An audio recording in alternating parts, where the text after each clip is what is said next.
The Student Success Center at Eastern Kentucky University presents Dealing with Test Anxiety. Test anxiety. Sound familiar? I'm sure at this point in your academic career, you know a thing or two about feeling anxious before a big exam. You are not alone. The American Test Anxieties Association reports that the majority of students are stressed by tests in school more than anything else in their lives. Like most things, understanding what causes the problem can help us know how to deal with it. There is not a single answer for what causes test anxiety because it can be different for everyone. These can include things like fear of failure, exaggerated importance of an exam, poor test history, lack of preparation, or maybe a pre-existing anxiety disorder. Test anxiety is a type of performance anxiety caused by a physiological response.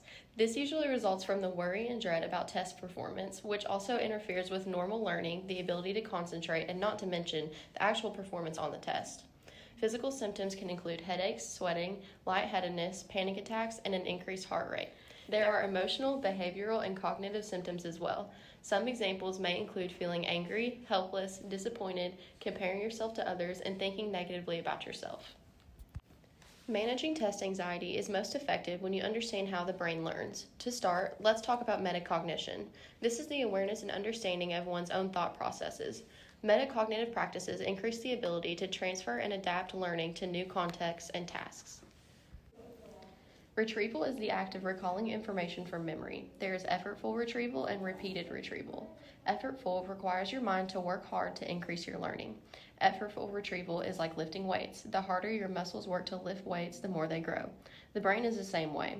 Working hard to retrieve information helps the brain retain that information better. Instead of peeking too quickly at that flashcard, work a little harder to remember the information, and then repeat. Repeated retrieval is frequently retrieving information, which is helpful for retrieving in serious settings and applying the information to more problems. The more you repeat the process, the better, and repeating the process in an environment similar to the one you will be testing really helps. Lastly, make sure you maintain a growth mindset versus a fixed mindset. For more information about growth mindset, check out our video about growth mindset on the Student Success Center's website.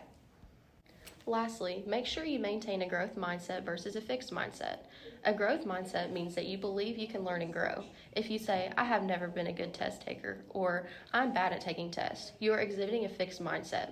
If you say, at one time I was not great at taking tests, but now I'm preparing and I'm going to be ready, you are exhibiting a growth mindset. Your brain will respond accordingly. A positive state of mind can help you control anxiety. Now that you know the ins and outs of test anxiety and a little bit about how the brain learns, I am sure you're wondering, how do I prepare for a big test? The most obvious approach to test anxiety is practice, practice, practice. There are different types of practice: spaced, interleaved, and varied.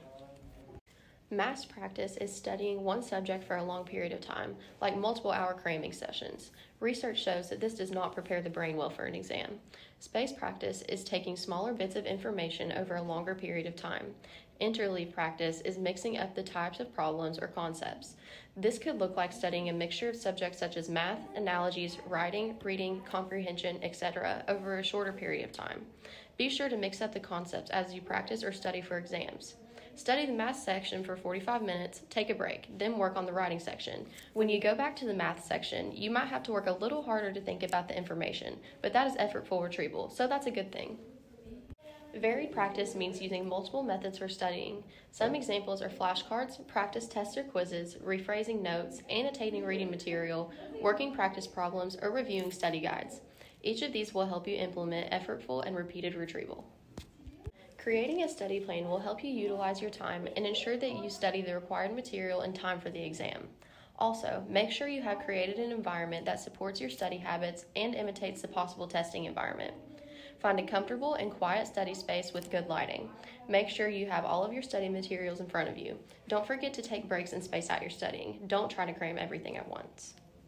So now it's the day of the big test and you're ready to conquer test anxiety. First things first, you must get into the right mindset. This could be a quick mindful practice, positive self-talk, or reminding yourself that you are much more prepared than you may feel. Avoid going into the exam room too early. This is never a good idea due to the high stress of others. If you plan to study on the day of the exam, make it short and simple, like reading through your material once. Of course, eat a nutrient-dense meal to prevent hunger as a distraction. Bringing gum is also great for relieving anxiety and stimulating your brain. If you are not permitted to chew gum, see if you can bring unwrapped mints instead. Be confident. For additional test-taking strategies or study help, contact the Student Success Center or visit these links below.